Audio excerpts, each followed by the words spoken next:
I'm sitting in my car watching the rain, and this is the view.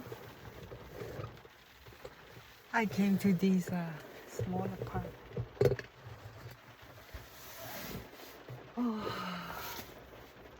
I actually like this, like just sitting here, had a mountains, trees, all green in my view, and then listening to the rain in the car is actually nice and cozy.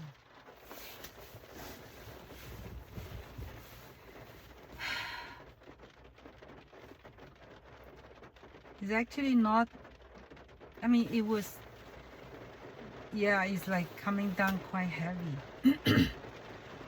Anytime when I see it go light, I'll just go get out, and then I got my splash pen, everything, gears all in. Anytime I see the light, the rain go lighter, I just go around the park.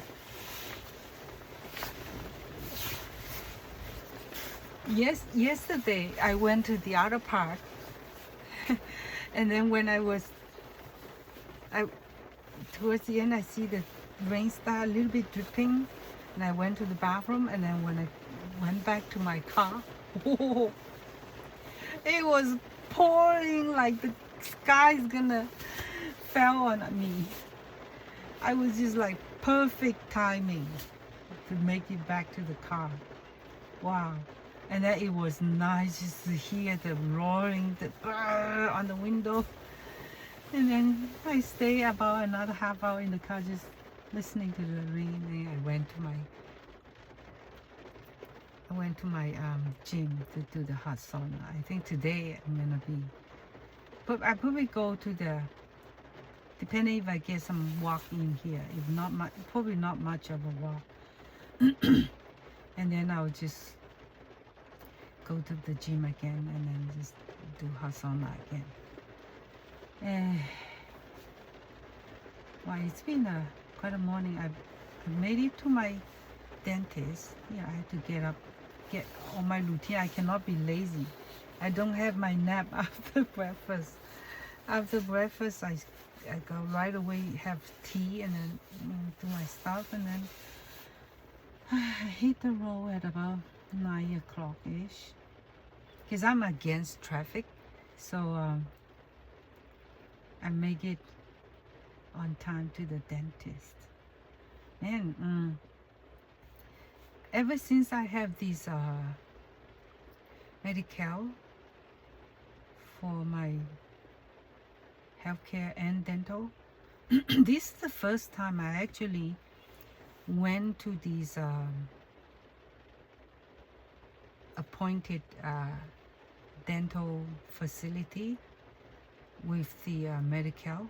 Before that, I actually went to some dental office where they accept Medi-Cal care, which doesn't give me much of a coverage other than going to a facility where they appointed me to go.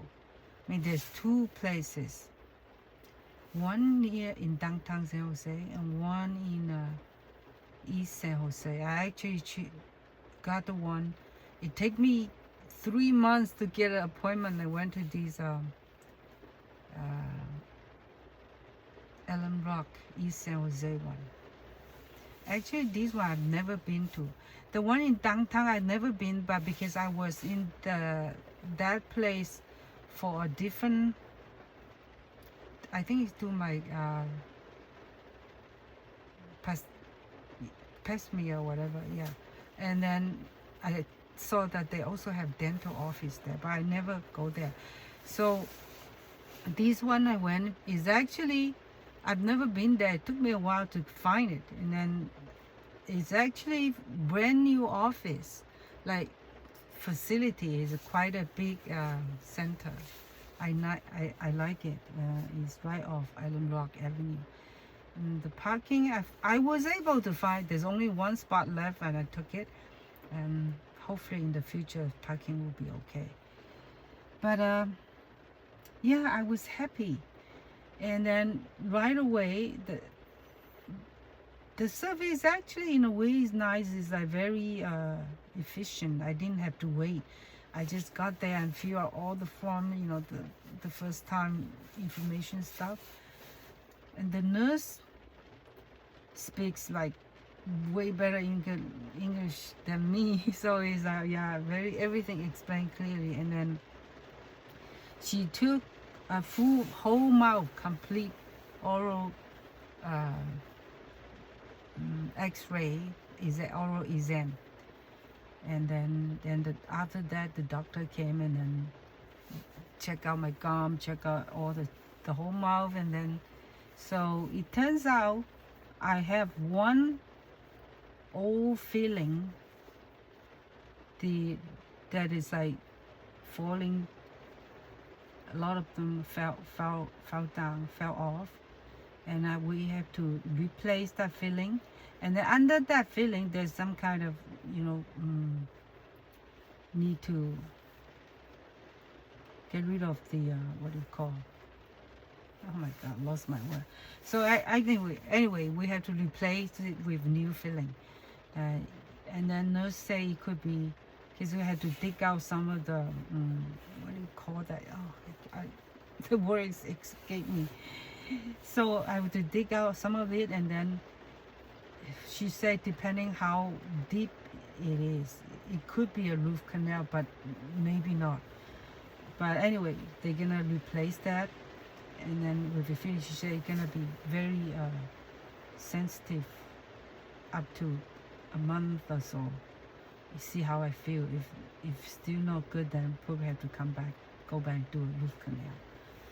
But yeah, so after that we make 2 more appointments, one for cleaning and then one for the filling. So when I was making the appointment, I asked the reception front desk, so how much is gonna cost me? She said for this, the next 2 appointment is all free. She said anytime when I have to pay, they will have to consult with me to tell me ahead how much, blah blah blah that. But I need at least for this filling and the cleaning is all free. So I'm happy that I only need 1 filling. Considering I haven't been to a dental thing since the COVID. But then, okay, I did go to the dentist when I was in Bangkok, where they do a little bit of filling, which is like fill up some old filling or something, and then put some filling on my gum stuff. That's it. It's not really doing much of a major work, even though it's like it's quite a lot. It's like almost 2 hours of dental work just to do the gum fillings, you know, fill up the gums, because the recession of the gum, you know, when you get old. That stuff will be very expensive if I have it done here. So I had it done in Bangkok. But other than that, I haven't really done any dental work. I didn't even do the cleaning when I was in Bangkok. So I'm happy that I don't have many major dental work ahead of me. So, and then knowing that as long as I go here to the appointed dental clinic, mostly it will be free. Even if I had to pay, it will be like not that much, hopefully. But at least I don't need it now. Right now it's free. So that was good. And then the next appointment will be, 2 appointments will be not until mid-March, with basically a month away. But then after that is like 2 back-to-back in 1 week. So I'm glad that's sorted out. And then my next appointment will be going to the eye exam, which I already done it once. It's also through the Medi-Cal. It's also free. You can do, I remember you can do one pair of normal prescription eyeglasses, which I will be doing on the visit. And then I want to also keep another exam, see if I need a cataract surgery. Because both my parents had to do it, so at some point I have to do it too. Yeah, it's one of those when you get old, you have to spend time and take care of yourself. There's no excuse. It's annoying, but it's something had to be done. Or it's a good that is had to get it done on a raining day like this. Yeah. Oh, it's so actually I actually don't mind just come to here in the park, just sitting in the car listening to the rain. Like if I'm home, I just be watching TV. I mean, which I can watch TV later after my gym at night, which I enjoy. But now I actually like these routine that get me out of the house. And I want it to rain here. That way, it's it's good for the hills to stay green. So right now it's very, very steady rain since all night again, last night, and all morning so far. It's very steady. Maybe I will at least do one loop of the smaller park. It's because it just feels good to walk, especially in a raining day. And I think I'm gonna go after this. I'm gonna go down the hill to my gym. I probably do some yoga there. My yoga is very simple. It's probably no more than half hour, around 20 minutes or so. I mean, I already let go all that crazy yoga stuff that I used to do.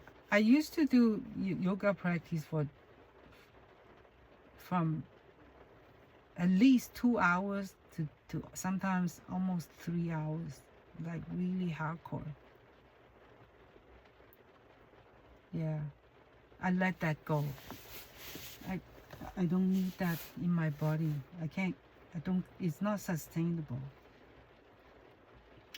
But I know there's a lot of people like professional, like yoga teacher, all that. They keep it going like crazy. But the thing is, actually, even I know those yoga teacher people. I mean, first of all, they are young girl.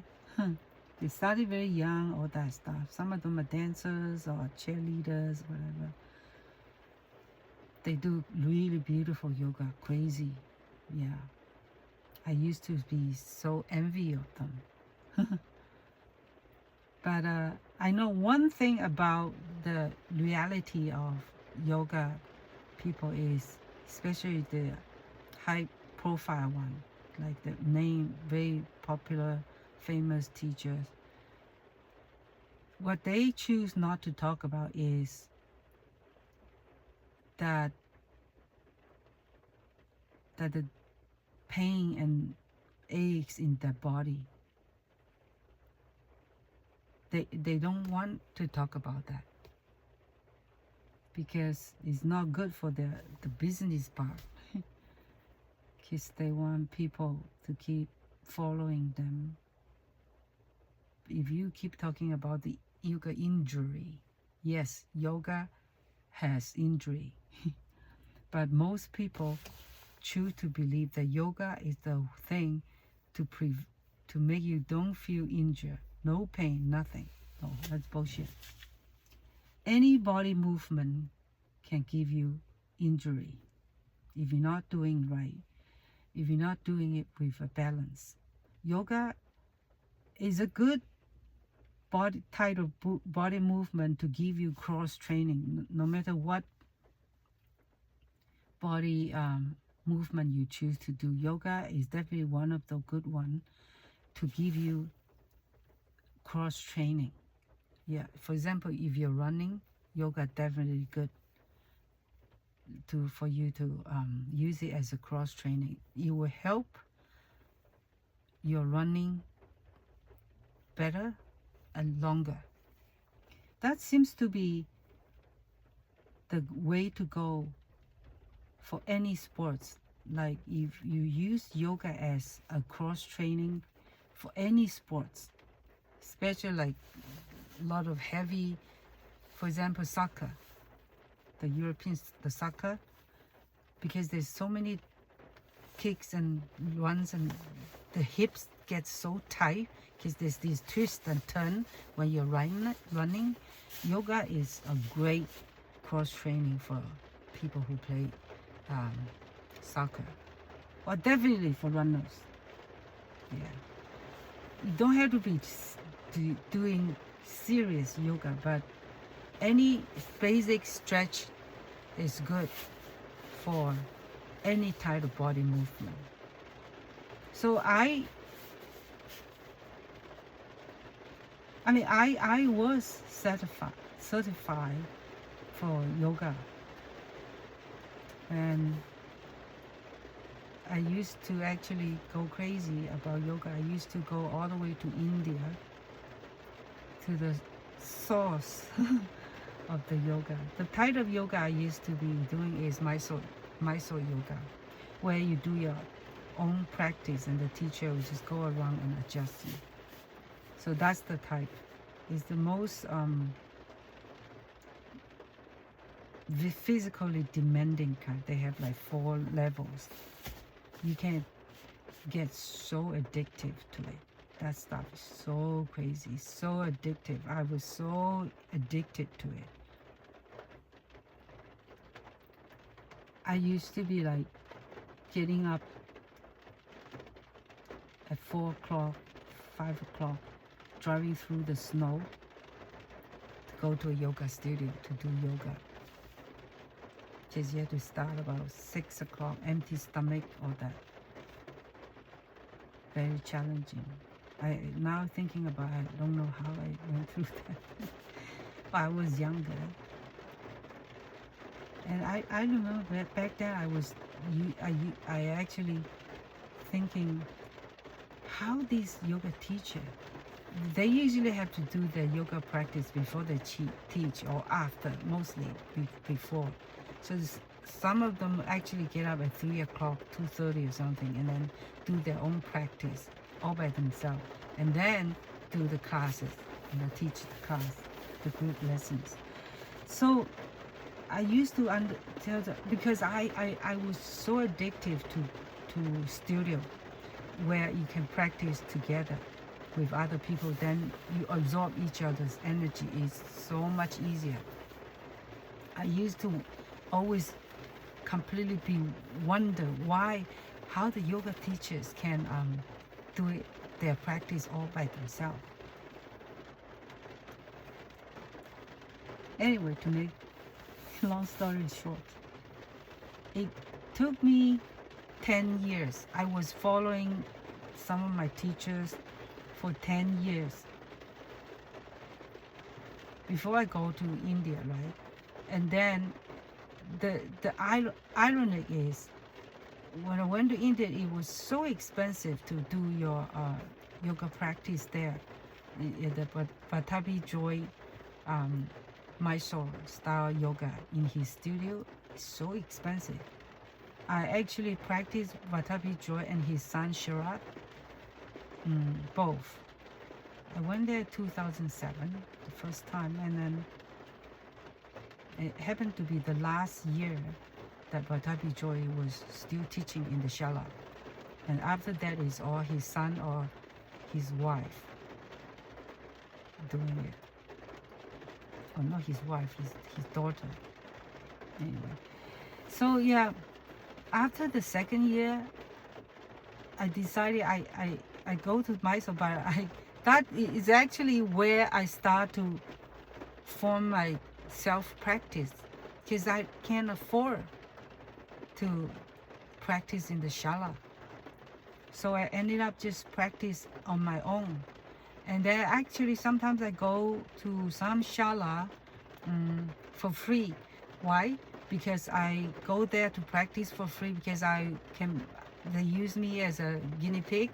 The teachers will adjust me to show the other student all that. And I have no problem. I love that because then it's free.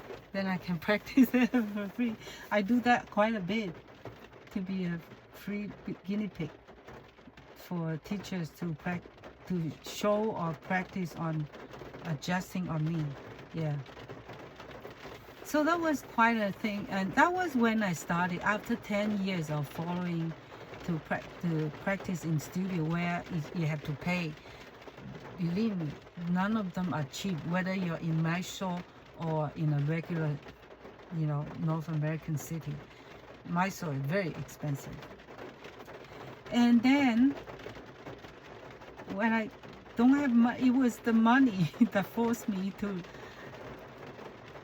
practice on my own. It was so hard at the beginning, and then I would still go to the shala once a week kind of thing, and then slowly I get off it. And then I slowly become what I think is impossible. I finally managed to do it all on my own, and then I understand why the teacher that I used to be crazy about, they are all doing their own practice actually. I remember one of these teachers, American guy, he tell me, well, to be a teacher, we're teaching you so you can practice all on your own without depending on your teacher. That's what a guru is supposed to do. You don't teach the yoga, so you teach the yoga so your student don't have to be attached to you. At that time, I didn't understand it. There's no way I can do it on my own. And then finally, when I finally come to that place where I can do my own practice while I was living in India, I finally get it, the true beauty of yoga. Yoga means you can do it anywhere, anyway, with or without anybody, all on your own. That's something I went to India to look for, to learn yoga. But that's where I really learned yoga, the really Indian way, where you do your practice all on your own anywhere. Doesn't mean you have to practice with your teacher. You don't have to practice with your studio. You have to do it any way you want, anywhere you want. And that has made finally yoga is a way of my life. It's part of my life. It's finally now. It's like I've been in yoga more than 2 decades, almost 30 years now. Well, 25 years. It was 10 years after I started, I became on my own. For now, it's already 15 years I'm doing it all on my own. And after I became my own, doing my own yoga, I finally decided I'm not gonna teach. I don't want to ever teach because I realized yoga is not something that you can teach somebody to do. It's something they have to want to do it all on their own. Because I remember one of the teachers say one time, he said, how you can teach somebody how to brush their teeth? They have to know how to brush their teeth on their own. That is so true. To this day, I still remember that. Yeah, so how did I end up talking about yoga? Anyway, it doesn't matter. I enjoy doing it. Enjoy talking about it. So yeah. So after I start doing it on my own, I still following the doing the yoga each step, every pose after pose very strictly. I still doing it the Mysore style. And then about 5 years after that, I started to do it on my own style. Like I decided to do it according to how I feel, where my body ache is, and And it doesn't have to be every day the same, and it can be depending how my body needs. So I completely tailor it to myself. I actually, at one point, I did teach. At one point, I was trying to make a living. I tried to make ends meet.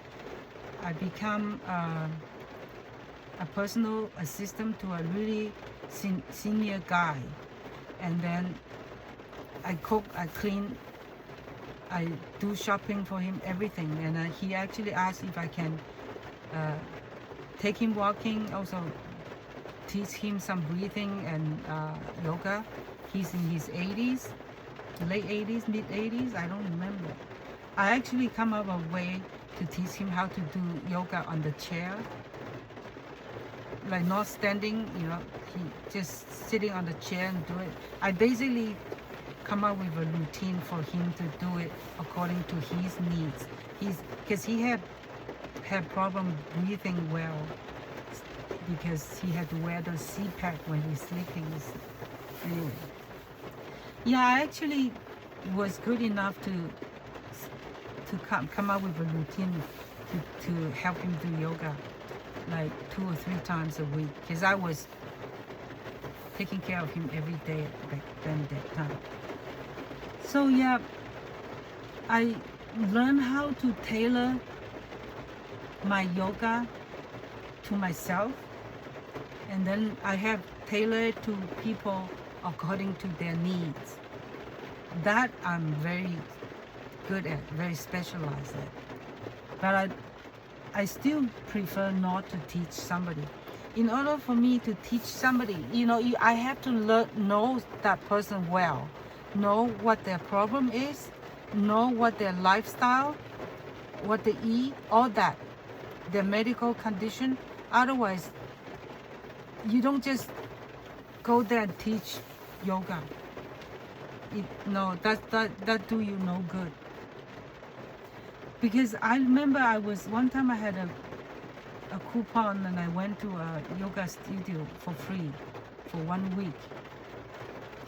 And he actually accused me to watch how a teacher teach them, because the teacher would just, all these young, beautiful teacher, perfect body, everything, wear this Lululemon thing, they stand in front of the studio and then teach. She don't give a care. They don't give a care what the student is doing it correctly or not. I noticed half the students around me have so many incorrect poses. I'm not talking about they're not putting arms straight, I think. They're not using the core. They're not using the muscle to support their legs. They're like pressing on their hamstring. That's like, it drives me crazy to watch that, because the teacher don't give a damn about what the student's doing. All she cares how she look pretty, how she can do the poses. Just drive me crazy. I that's why I don't know how people can teach yoga.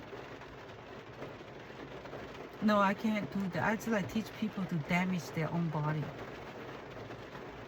Because I know the hamstring is something, when you're over stretching it, you're like getting the elastic out of it, then you're dead. So you cannot overstretch your hamstring. When you overstretch, the elastic thing, gone. So it's so important, right? So it's like, maybe if you are in the 20s and 30s, you can heal, no problem. But in your starting mid-40s, you want to overstretch, you're doing damage to your thing. Yeah. So right now, the way I do my yoga is completely yoga. I used to be a slave for my yoga. Now the yoga is a slave for me. I use yoga to maintenance my body, to bring my body to neutral position. Again, it's all about balance. when I'm walking too much uphill stuff, then I would do some yoga to counter back, to bring it back to neutral, so I can next day I can walk, I can climb again. So that's how I tailor my yoga to myself. I tailor it so that I know what kind of pose stretch I want to do according to what I have done the day before. Yeah. So that my body could go back to a neutral position, meaning neutral, meaning in a balance. So yeah, that's my yoga. That's why I never overdo it anymore. Yeah, I just, because I remember when I used to do practice yoga like 2.5 to 3 hours. After that, I cannot do anything else. Your whole day is gone. All you can do is like that. So now I don't want to do that. I still want, I can still function in other area of my other activities. So you have to keep it, neutral and normal, so that I can still function. Doesn't look like I'm gonna make it out for a walk today. I was still, but it feels good to sit here, to just listening to the rain. So yeah, today I'm gonna go to the gym and then do some 20 minutes stretch, do some inversion. Inversion is very important. Every morning, first thing I get up, I'll do a little bit walk and then I do some stretch, and then inversion is a must in the morning before I eat breakfast. You know how we shake the juice when you drink? Because the goodies all sink to the bottom, so you shake, and then you drink. So that's what I do to my body. When you do an inversion upside down, your blood flow is, keep the flow going. Yeah. Oh, there's so many good things about yoga. That's definitely.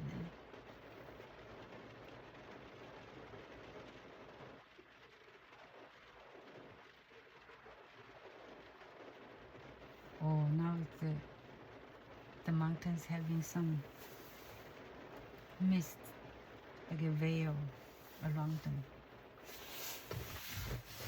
Let's see. Not very clear.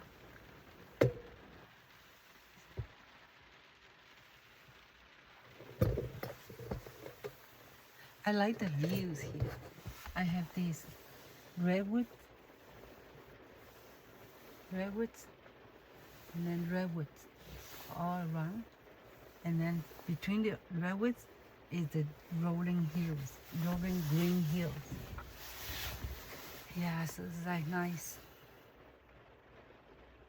Today there's only my car and the park ranger's car in the parking lot. That's it. The whole park is empty. No crazy people like me will come here. And I know it. That's why I come here. Oh, look at listening to the rain. It's just so nice. Oh yeah, I forgot to talk about yesterday after the gym I went to Ranch 99. I was thinking, okay, what I want to eat a fish, because Chinese traditional thing about when you have Chinese New Year, you have to eat fish, because the word fish, the character fish, has the same sound as extra or spare. So if you eat fish, that means that for the new coming year, you will always have something extra left, something in spare, so you can have, so you don't have to run out of food or run out of money. So yeah, it's a good luck for the coming year. So I said I want to eat fish, but I don't feel like getting a whole fish and come home and cook. So when I find these frozen frozen fish. It's called 酸菜鱼. It's frozen fish with pickled cabbage, not pepper cabbage, and then in stew. I said, oh yeah, that's perfect for a raining night. So I bought that. $8.99, much cheaper than eating out or buying any takeout food. So I was happy. So I went, and I also bought my childhood favorite, 油饺 yao gok. It's these deep fried dumplings with sesames and peanuts inside, sugar inside. That's my childhood New Year's snacks. So I went home happy, and then I just boil some water, put the sauce and the cabbage in, and then after it's boiled, and then put the fish in, and I add some vegetable to it. Oh, it was so yummy! I was so happy. It was actually one of my, probably a good, I would say the best solo New Year's Eve meal I have in a while. Yeah, it was a happy New Year's Eve for me. And I watched, and I was eating. It was actually spicy. It was and I was watching the Chinese New Year gala at the same time. So it was like a little Chinese New Year on my own. Nice. I asked my son if he wants, he take a look. He said, "You." It was so funny. But anyway, I bought my son his favorite Korean instant noodles, the very famous brand, Sing. That's his favorite. So he had fun making it himself and doing it himself. So we both have a nice evening. Yeah, so it was a nice, I'm happy. It was a good, I prefer to spend it this way, other than eating out of a big meal. Because it was just, I eat this, one little bowl of rice and with that fish. Afterwards, it's just a normal meal for me. I don't feel full and blow up all that. It was nice, just the way I wanted. I think I might do it every year, and I'm happy to find out that this brand that I bought actually really yummy.